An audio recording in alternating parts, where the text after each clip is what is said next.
রাধে রাধে বন্ধুরা, সম্পূর্ণ রামায়ণ পাঠে আপনাদের স্বাগত জানাই। তো বন্ধুরা, আজকে রামায়ণ পাঠের পঞ্চম দিন।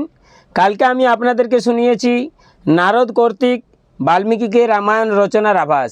আর আজকে বন্ধুরা আপনাদেরকে আমি শোনাবো চন্দ্রবংশের উপাখ্যান। তো বন্ধুরা, আমি ড্রাইভার মলয়চন্দ্র কুমার, যতটুকু পারছি চেষ্টা করে যাচ্ছি। যদি একটু সময় পান তাহলে আমার এই ভিডিওর মাধ্যমে এসে রাম নাম শ্রবণ করে যাবেন। তো চলুন বন্ধুরা, শুরু করি।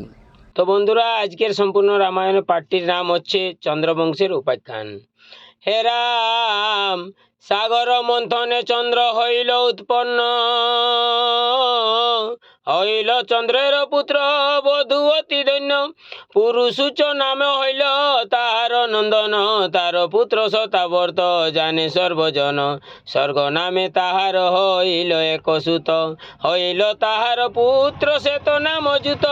নামেতে হইল নিমি তাহার নন্দন, নিমিকে প্রশংসা করে যত দেবগণ। সকলে মিলিয়া তারে মথিল শরীর, তাহাতে জন্মিল পুত্র মিথি নামে বীর। সেই অবসাইল এয় মিথিলা নগর, বীর ধ্বজ কুশধ্বজ তাহার কঙ্গর। সৃষ্টি রক্ষা হেতু দাতা চিন্তিয়া অন্তরে, করিল লক্ষ্মীর জন্ম জনকের ঘরে। কৃত্তিবাস পণ্ডিতের কবিত সুন্দর, চন্দ্রবংশের রচনা করিল কবিবর।